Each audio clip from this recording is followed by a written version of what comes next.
रामकृष्ण हरी. श्री स्वामी समर्थ. मित्रांनो, रोज सकाळी घराचा मुख्य दरवाजा उघडताच सर्वात पहिले कोणते काम करावे जेणेकरून गरिबातील गरीब व्यक्ती देखील त्याच्या नित्य सवयीने करोडपती बनू शकतो. आज आपण हेही बोलणार आहोत की मंदिरात ठेवलेले कलशातील पाणी का इतके महत्त्वपूर्ण आहे, त्याचा योग्य प्रकारे उपयोग कसा करावा. तसेच आपण हेही जाणून घेणार आहोत की मंदिरात कलश कोणत्या धातूचा असावा, पितळ, तांबे किंवा काही वेगळे. अनेक लोक या संदर्भात नकळत चुका करतात आणि नंतर त्यांना पश्चाताप करावा लागतो. या व्हिडिओमध्ये आम्ही तुम्हाला सांगू इच्छितो की या चुका कशा टाळाव्यात, कारण त्यामुळे नुकसान होऊ शकते. मंदिरात एक कलश पाणी नेहमी योग्य प्रकारे ठेवले पाहिजे. आता घरच्या दिव्याबद्दल बोलूया.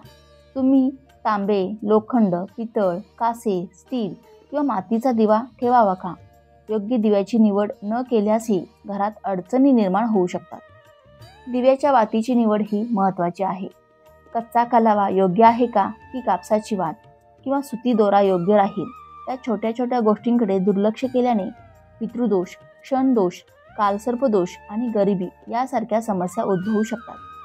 मित्रांनो, जर तुम्ही हा व्हिडिओ मध्येच सोडण्याचा विचार करत असाल तर मी तुम्हाला सांगू इच्छिते की तुम्ही एक अत्यंत महत्त्वपूर्ण माहितीपासून, उपायापासून वंचित राहू शकता आणि जीवनात प्रगती करण्यापासून मागे राहात.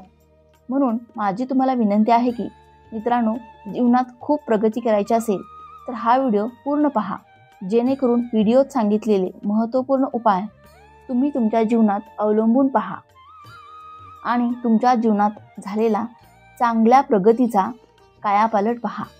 आता अनेक लोक हा प्रश्न विचारतात की मुख्य दरवाजावर पाणी शिंपडण्याची योग्य वेळ आणि पद्धत काय आहे? हेच स्नानानंतर करावे का की स्नान न करता देखील करता येईल? आणि झाडू लावण्याआधी पाणी शिंपडावे का की नंतर शिंपडावे?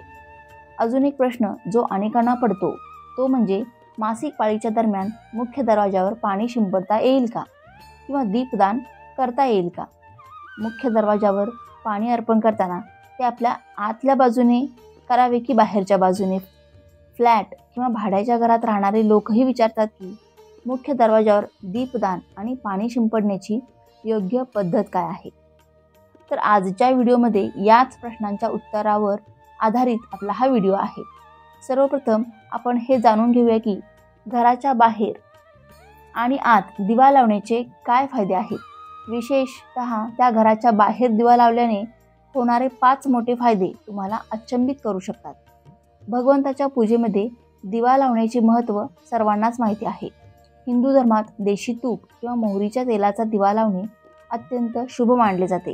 तसेच तिळाच्या तेलाचा दिवाही लावला जातो. पण भगवंतासमोर दीप लावणे केवळ पूजा करण्याचा एक प्रकार नाही, तर घराच्या आत आणि बाहेर दीप लावल्याने अनेक फायदे मिळतात. दिवा लावल्यानंतर केवळ सकारात्मक ऊर्जा निर्माण होत नाही, तर 5 मोठे फायदेही मिळतात. तर चला जाणून घेऊया. पण त्याआधी तुम्ही जर चॅनेलवरती नवीन असाल तर सबस्क्राईब करा आणि व्हिडिओला एक लाईक करून कमेंटमध्ये श्री स्वामी समर्थ नक्की लिहा. नंबर 1. पृथ्वीवरील अंधकार दूर होतो. घरात दिवा लावल्याने केवळ घरातील अंधकार दूर होत नाही, तर तो नकारात्मक ऊर्जाही घराबाहेर टाकतो. जिथे दिवा लावला जातो तिथे सकारात्मक ऊर्जा वास करते. स्वाभाविक आहे की जिथे सकारात्मक ऊर्जा असेल तिथे भगवंताचेही वास्तव्य असते. म्हणून संध्याकाळ होण्यापूर्वी दिवा लावणे शुभ मानले जाते. तेलाने जळणाऱ्या दिव्यात परिणाम तो विझल्यानंतरही अर्धा तास टिकतो, तर शुद्ध देशी तुपाचा दिवा वातावरणात सुमारे 4 तास सकारात्मकता ठेवतो.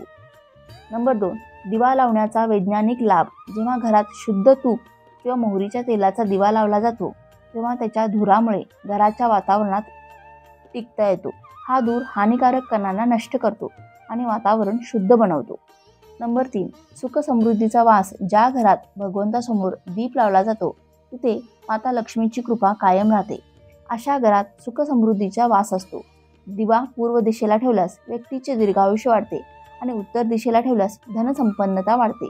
दिवा केवळ घरातील अंधकार दूर करत नाही, तर आपल्या जीवनालाही प्रकाशाच्या दिशेने घेऊन जातो.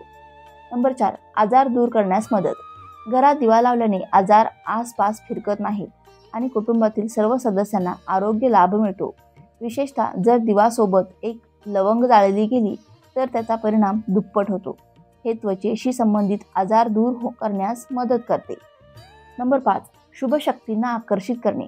सनातन धर्मानुसार ज्या घरात सकाळ संध्याकाळ दिवा लावला जातो तिथे कधीही अंधकार राहत नाही. असे घर शुभ शक्तींना आकर्षित करते. जळणारा दिवा शुभ शक्तींना चुंबकासारखा खेचतो, जो घरासाठी अत्यंत लाभदायक असतो.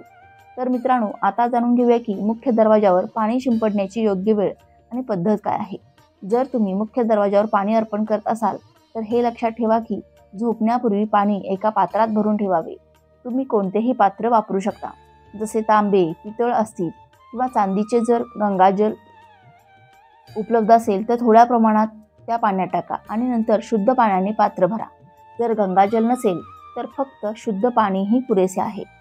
हे पाण्याने भरलेले पात्र आपल्या घराच्या स्वयंपाकघरात ठेवा. सकाळी उठून हे पाणी मुख्य दरवाजावर शिंपडा. मुख्य दरवाजावर सकाळी सर्वप्रथम शिंपडलेले पाणी घरातील सर्व समस्यांना दूर करते. जर तुम्ही नकारात्मक ऊर्जा, मानसिक त्रास, आर्थिक तंगी किंवा वास्तुदोषाने त्रस्त असाल तर हा उपाय तुमच्या मदतीला येईल. स्वयंपाकघरात ठेवलेले पाणी मुख्य दरवाजावर पडल्यास तुमच्या घरातील अडचणी दूर होऊ शकतात.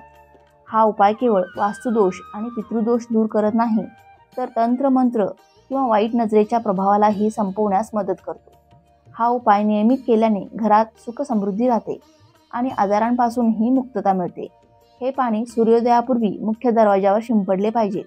जर सूर्योदयानंतर तुम्ही मुख्य दरवाजावर इतर पाण्याने स्वच्छता करू इच्छित असाल तर काही हरकत नाही, परंतु हे विशेष पाणी सूर्योदयाच्या आधीच शिंपडले पाहिजे. आता अनेक लोक विचारतात की हे पाणी शिंपडण्यापूर्वी स्नान करणे आवश्यक आहे का, की स्नान न करता हे पाणी शिंपडता येईल. तर पहा, आपण जे पाणी सकाळी मुख्य दरवाजावर शिंपडतो ते एक महत्त्वपूर्ण उपाय आहे. ते स्नान केल्यानंतर करणे आवश्यक नाही. सकाळी लवकर उठून सर्वप्रथम स्वयंपाकघरात जा आणि आधीच ठेवलेले पाणी घेऊन मुख्य दरवाजावर जा आणि मुख्य दरवाजा उघडा आणि हे पाणी शिंपडा. पाणी शिंपडताना आपल्या पितरांचे आणि माता लक्ष्मीचे स्मरण नक्कीच करा. असे म्हणतात की सकाळ सकाळी माता लक्ष्मी प्रत्येक घराच्या दरवाजावर येतात. ज्या घरांचे दरवाजे उघडे असतात आणि जिथे पाणी शिंपडले गेलेले असते तिथे माता लक्ष्मी प्रवेश करतात. पाणी शिंपडताना आपल्या मनात माता लक्ष्मीला प्रार्थना करा की हे माता लक्ष्मी, कृपया माझ्या घरात प्रवेश करा. मी तुमचे स्वागत करण्यास तयार आहे. त्यानंतर पितरांचे स्मरण करा, कारण घराच्या दाराच्या उंबरठ्याला पितरांचे निवासस्थान मानले जाते. जेव्हा तुम्ही उंबरठ्यावर पाणी शिंपडता तेव्हा पितर प्रसन्न होतात आणि त्यांचे आशीर्वाद तुम्हाला मिळतात. स्नान करणे आवश्यक नाही. तुम्ही स्नान न करता हे कार्य करू शकता. आता तुमच्या पुढच्या प्रश्नांकडे वळूया. पाणी शिंपडण्याआधी झाडू लावावा की नंतर लावावा? याचे उत्तर असे आहे की सकाळी उठल्यानंतर सर्वप्रथम पाणी शिंपडावे, त्यानंतर तुम्ही झाडू लावू शकता. सकाळी उठल्यानंतर सर्वप्रथम आपल्या हाताच्या तळव्याकडे पहा आणि माता लक्ष्मीचे स्मरण करा आणि पुढील मंत्राचा उच्चार करू शकता. कराग्रे वसते लक्ष्मी, करमध्ये सरस्वती, करमूले तू गोविंदम, प्रभाते करदर्शनम. यानंतर दोन्ही हात जोडून देवी देवतांना प्रणाम करा. त्यानंतर हाताने पृथ्वीला स्पर्श करून प्रणाम करा आणि हळूवार आपले पाय जमिनीवर ठेवा. मग स्वयंपाकघरात जाऊन पाणी घ्या आणि मुख्य दरवाजावर पाणी शिंपडा. शिंपडताना माता लक्ष्मी आणि पितरांचे स्मरण अवश्य करा. त्यानंतर तुम्ही घरात जाऊन आपली दिनचर्या जसे की झाडू लावणे, स्नान करणे इत्यादी सुरू करू शकता. आता काही लोक विचारतात की पाणी शिंपडल्यानंतर मुख्य दरवाजाची स्वच्छता करता येईल का? होय, तुम्ही तसे करू शकता. आधी स्वयंपाकघरात ठेवलेले पाणी मुख्य दरवाजावर शिंपडा. त्यानंतर अतिरिक्त पाणी घेऊन मुख्य दरवाजा चांगल्या प्रकारे झाडून किंवा पाण्याने धुवू शकता. काही लोक विचारतात की जर फ्लॅट किंवा भाड्याच्या एका खोलीत राहत असतील तर पाणी शिंपडणे आणि दीपदान कुठे करावे?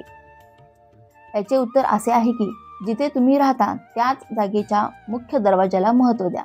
म्हणजे ज्या दरवाजावर तुमचे नाव लिहिले आहे तिथेच पाणी शिंपडा आणि दीपदान करा. जर तुमच्याकडे एकच खोली असेल तर त्या खोलीच्या दरवाजाला मुख्य दरवाजा समजून तेथेच हा उपाय करा. आता पुढचा प्रश्न असा आहे की मासिक पाळीच्या काळात मुख्य दरवाजावर पाणी शिंपडता येईल का आणि दीपदान करता येईल का? पाणी शिंपडण्यासाठी मासिक पाळीचा काहीही परिणाम होत नाही. तुम्ही पाणी शिंपडू शकता, पण दीपदान हे कर्मकांड पूजेचा एक भाग आहे. तो शुद्धतेशिवाय करता येत नाही. याचा अर्थ असा आहे की मासिक पाळी संपल्यानंतरच दीपदान करावे. याशिवाय काही लोक विचारतात की मंदिरात पाणी ठेवणे आवश्यक आहे का आणि ठेवलेले पाणी काय करावे? तर शास्त्रानुसार घराच्या मंदिरात एक कलश पाणी ठेवणे खूप आवश्यक आहे. पाणी ऊर्जा साठवते जेव्हा तुम्ही पूजा करता, मंत्र जपता किंवा देवाला प्रार्थना करता, तेव्हा या सर्व ऊर्जेचा त्या पाण्यात समावेश होतो. याच कारणामुळे मंदिरात पाणी ठेवणे आवश्यक आहे. सकाळच्या पूजेदरम्यान एक कलश पाणी मंदिरात ठेवा आणि दिवा लावा. हे अग्नी आणि जलाच्या संतुलनाचे प्रतीक आहे. पूजेनंतर या पाण्याचा उपयोग शुभ कार्यासाठी करा, जसे की झाडांना घालणे किंवा घरात शिंपडणे. हे सकारात्मक ऊर्जा वाढते. सकाळच्या पूजेदरम्यान आपण मंदिरात पाणी ठेवतो. दुसऱ्या दिवशी सकाळी जेव्हा तुम्ही पूजा करायला जाता, तेव्हा सर्वप्रथम त्या पाण्याचा उपयोग करा. तुम्ही संपूर्ण घरात त्या पाण्याचा शिंपडाव करू शकता. हे पाणी तुमच्या घराला शुद्ध करते, कारण ते सकारात्मक ऊर्जेने भरलेले असते. त्यामुळे अनेक रोग दूर होतात आणि घरात नकारात्मक ऊर्जेचा प्रवेश होत नाही. जर तुम्ही नियमितपणे या पाण्याचा शिंपडाव करत असाल तर तुमच्या घरातील समस्या हळूहळू संपतात. काही वेळा लोक तक्रार करतात की औषधही प्रभाव ठरत नाही. अशा परिस्थितीत जर औषधासोबतच रुग्णाला या पाण्याला पिण्यास दिले तर औषध लवकर परिणाम करू लागतात. त्याचप्रमाणे जर कुटुंबात सतत वाद आणि भांडणे होत असतील तर कुटुंबातील सर्व सदस्य हे पाणी थोडं थोडं पिऊ शकतात. त्यामुळे हळूहळू सकारात्मक विचारांचा प्रवाह सुरू होतो आणि घरात शांती आणि सामंजस्य निर्माण होते. जर तुमचा कोणताही व्यवसाय किंवा दुकान असेल तर या पाण्याचा थोडासा शिंपडाव तेथेही करा. हे तुमच्या व्यवसायाला यशस्वी बनवते आणि कोणत्याही अडचणींपासून वाचवते, कारण हे पाणी अत्यंत सकारात्मक ऊर्जेने भरलेले असते. आता समजून घेऊया की मंदिरात पाणी का ठेवले जाते. पाणी हे अमृत मानले जाते आणि ते देवी देवतांसाठी विशेष महत्त्वाचे असते. मंदिरात एक कलश पाणी ठेवण्यात तितकेच आवश्यक आहे जितके तुम्ही दररोज अन्न ग्रहण करता. जेव्हा आपण देवांची पूजा करतो तेव्हा तांबे किंवा पितळेच्या भांड्यात एक कलश पाणी ठेवलं पाहिजे. हे पाणी समुद्रासारखे असते आणि आपल्या जीवनातील दुःख संपवण्यास मदत करते. जर एखाद्या व्यक्तीला देवाला दररोज नैवेद्य अर्पण करू शकत नसेल तर तो मंदिरात एक कलश पाणी ठेवू शकतो, ज्यामुळे त्याची पूजा पूर्ण होते, जेणेकरून देव ते स्वीकारू शकतील. आणि हे पाणी प्रसादाच्या स्वरूपात दुसऱ्या दिवशी सकाळी तुम्ही प्रसाद म्हणून ग्रहण करा. पण लक्षात ठेवा, मंदिरात ठेवलेले पाणी कधीही तुळशीला अर्पण करू नये, कारण हे पाणी सर्व देवी देवतांनी स्वीकारलेले असते. हो, जर तुमच्या घरी बाळकृष्ण किंवा राधाकृष्ण असेल आणि तुम्ही त्यांच्यासाठी एक कलश पाणी अर्पण करत असाल तर तुम्ही दुसऱ्या दिवशी म्हणजे सकाळी ते पाणी तुळशीला अर्पण करू शकता. मंदिरात ठेवलेले पाणी दुसऱ्या दिवशी म्हणजे सकाळी आपले डोळे धुण्यासाठी वापरावे. त्यामुळे डोळ्यांची दृष्टी सुधारते आणि डोळ्यांचे आजार दूर होतात. शास्त्रानुसार जे लोक मंदिरात एक कलश पाणी भरून ठेवत नाहीत त्यांच्या घरात अकाळ पडतो, घराची परिस्थिती बिघडते, कुटुंबात संकट येतात आणि गरिबीला सामोरे जावे लागते. तुम्ही इच्छित असल्यास एक कलश पाण्यात फुले वगैरे घालून ठेवू शकता, जे खूप शुभ मानले जाते. मंदिरात ठेवलेल्या पाण्याचा आणखीन एक उपयोग म्हणजे ते घराच्या स्वयंपाकघरात स्वयंपाकासाठी किंवा पिण्यासाठी वापरले जाऊ शकते. पण हे पाणी तेव्हाच वापरावे जेव्हा तुमच्या घरी सात्विक अन्न शिजवले जात असेल. जर लसूण किंवा कांद्याचा वापर होत असेल तर या पाण्याचा वापर स्वयंपाकासाठी करू नये. हे पाणी कुटुंबातील सर्व सदस्य थोड्या प्रमाणात पिऊ शकतात आणि उरलेले पाणी तुम्ही घरातील झाडांना घालू शकता. हे पाणी व्यर्थ जात नाही. याचे अनेक उपयोग आहेत. जर आपण योग्य प्रकारे याचा उपयोग केला तर हे आपल्या जीवनातील अडचणी सोडवू शकते. मंत्राने अभिमंत्रित केलेले पाणी खूप शक्तिशाली असते आणि आपल्या घराच्या मंदिरात ठेवलेल्या पाण्यात देवतांचे आशीर्वाद असतात, कारण ते नेहमी देवतांच्या जवळ असते. या पाण्यात सर्व सकारात्मक शक्ती समाविष्ट असतात आणि जर आपण योग्य प्रकारे वापर केला तर ते आपल्या जीवनात सकारात्मक बदल घडवू शकते. याचा अर्थ असा की जर तुम्ही हे पाणी पिण्यासाठी, स्वयंपाकासाठी आणि घरात शिंपडण्यासाठी वापरत असाल तर त्यामुळे आपल्या घरात समस्या दूर होतात आणि जर कोणतेही कार्य नियमितपणे केले गेले तर त्याचा नक्कीच फायदा होतो. कधी कधी केल्याने त्याचा परिणाम लगेच दिसणार नाही, पण जर तुम्ही नियम केला की रोज या पाण्याने घरात शिंपडाव करायचा आहे, प्रत्येक घरातील सदस्याला थोडे थोडे पाणी प्यायला द्यायचे आहे, उरलेले पाणी झाडांना घालायचे आहे, दुकानात शिंपडायचे आहे, व्यावसायिक ठिकाणी शिंपडायचे आहे, मुलांच्या पुस्तकावर आणि तिजोरीत शिंपडायचे आहे, याचा तुम्हाला नक्कीच चमत्कार दिसेल. त्याचप्रमाणे जे स्वयंपाकघरात ठेवलेले पाणी असेल त्याचे काही थेंब तुम्ही तुमच्या घराच्या मुख्य दरवाजावर ठेवा. त्याचा फायदा लवकर दिसून येईल, पण हे आपल्या दिनचर्यात समाविष्ट करावे लागेल आणि दररोज नियमाने हे कार्य करावे लागेल, तेव्हाच त्याचा पूर्ण लाभ मिळेल. अनेक लोक विचारतात की मंदिरात ठेवलेले पाणी दुसऱ्या दिवशी घेतले असता त्यामध्ये कधी कधी किडे पडतात, तर आपण त्यावर झाकण ठेवू शकतो का? हो, तुम्ही पूजेनंतर त्याला प्लेट किंवा वाटीने झाकण ठेवू शकता. जेव्हा तुम्ही दुसऱ्या दिवशी हे पाणी उचलाल तेव्हा ते पूर्णपणे शुद्ध आणि स्वच्छ असेल. तुम्ही या पाण्याचा प्रत्येक कार्यासाठी वापर करू शकता. जेव्हा तुम्ही घराच्या मुख्य दरवाजावर पाणी शिंपडता तेव्हा गणपती बाप्पांचे ओम गण गणपते नमः हे मंत्र नक्की बोला आणि जसे आम्ही तुम्हाला व्हिडिओमध्ये सांगितले आहे त्याप्रमाणे समजून घेऊन आपल्या घराच्या मुख्य दरवाजावर पाणी शिंपडा. आता समजून घेऊया की दिवा कोणत्या धातूचा असावा. लोखंडाचा, तांब्याचा, पितळेचा, कास्याचा, स्टीलचा किंवा मातीचा. शेवटी घरात कोणता दिवा ठेवणे शुभ मानले जाते. जर चुकूनही घरात चुकीचे धातूचा दिवा ठेवला गेला तर संपूर्ण घर अस्थिर होईल, कंगाल होईल आणि नाश होईल. पहा, स्टीलच्या दिव्यामध्ये पूजा केल्याने शनिदेव अप्रसन्न होतात. लोखंडाच्या दिव्यात पूजा करू नये, कारण यामुळे घरात गरिबी येते. बाजारात आकर्षित करण्यासाठी काचेचे दिवेही आले आहेत, पण चुकूनही घरात काचेचा दिवा आणू नका, नाहीतर राहू केतू तुमच्या घरात येऊ शकतात आणि घर उद्ध्वस्त होऊ शकते. काचेचा दिवा शनी आणि राहूला अप्रसन्न करतो. तांबे, पितळ आणि मातीचा दिवा धनाची देवी माता लक्ष्मीला आकर्षित करतो. घरात कोणताही अन्य प्रकारचा दिवा ठेवणे योग्य मानले जात नाही. पितळ आणि मातीचे दिवे शुभ आणि मंगलकारी मानले जातात, कारण हे शनी, राहू आणि केतूला प्रसन्न ठेवतात. तसेच मंगळ ग्रहाचा प्रभावही कमी करतात. कच्चा कलावा आणि कापसाने जळणारा दिवा सर्वोत्तम असतो. जे लोक सुती दोऱ्याने हातावर बांधण्याची वात तयार करतात त्यांच्या घरात समस्या आणि गरिबी येऊ शकतात. कापूस आणि कच्च्या कलाव्याचा दिवा शुभ मानला जातो. आता समजून घेऊया की मंदिरात घंटी का वाजवली जाते. शंकराच्या मंदिरात घंटी वाजवण्याचा उद्देश काय आहे? टाळ्या का वाजवल्या जातात? शास्त्रानुसार जेव्हा तुम्ही मंदिरात किंवा घरात घंटी वाजवतात तेव्हा शिव महापुराण, लिंगपुराण आणि विष्णू पुराणांमध्ये सांगितले आहे की घंटीचा नाद होताच जितकी तीर्थयात्रा होत आहेत, जितक्या साधना केल्या जात आहेत, जितके जप आणि तप केले जात आहेत, तितकी दाने केली जात आहेत, त्या सर्व पुण्यांचे फळ त्या क्षणी तुमच्या खात्यात जमा होते. आता मंदिरात टाळ्या वाजवण्याचे महत्त्वही समजून घ्या. जेव्हा लोक भजन करत असतात, साधनेत असतात, अभिषेक करत असतात आणि पूजेत मग्न असतात तेव्हा 3 वेळा टाळ्या वाजवल्याने त्यांचे संपूर्ण पुण्य आपल्या खात्यात जमा होते. त्यामुळे आपले भाग्य उजळते. एक महत्त्वाची गोष्ट म्हणजे घरात गरुड घंटीचा नाद करणे अत्यंत शुभ मानले जाते, पण मुलांना खेळ म्हणून घंटी देऊ नये, कारण घंटीचा नाद करताना सर्वांचे पुण्य आपल्या खात्यात जमा होते. त्यामुळे घंटीचा नाद केवळ पूजा आणि भजनाच्या वेळीच करावा, याला खेळ किंवा खेळण्यासारखे न मानावे. मंदिरात घंटी वाजवण्याची पद्धत ही महत्त्वाची आहे. ती नेहमी प्रेम आणि श्रद्धेने वाजवली पाहिजे, जोर जोरात नाही. अनेक वेळा लोक मंदिराचे पट बंद झाल्यावर ही घंटी वाजवतात, ज्यामुळे पाप लागते. जर भगवान मंदिरात विश्रांती घेत असेल तर त्यावेळी घंटी वाजवणे अत्यंत पाप मानले जाते.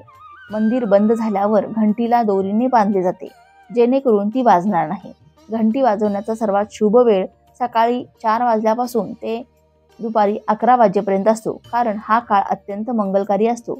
याशिवाय संध्याकाळी 6 वाजल्यापासून ते रात्री 11 वाजेपर्यंत देखील घंटी वाजवली जाऊ शकते. रात्री 12 वाजल्यानंतर मंदिराचे पट बंद केले जातात आणि देवी देवता विश्रांती घेतात. त्यावेळी घंटी वाजवणे पुण्याऐवजी पापाचे कारण बनू शकते.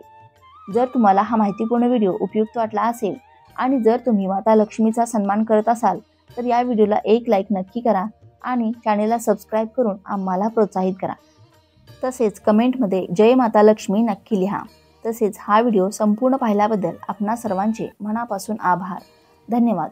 श्री स्वामी समर्थ. जय श्रीराम, जय श्री हनुमान, जय श्री कृष्ण, जय माता लक्ष्मी.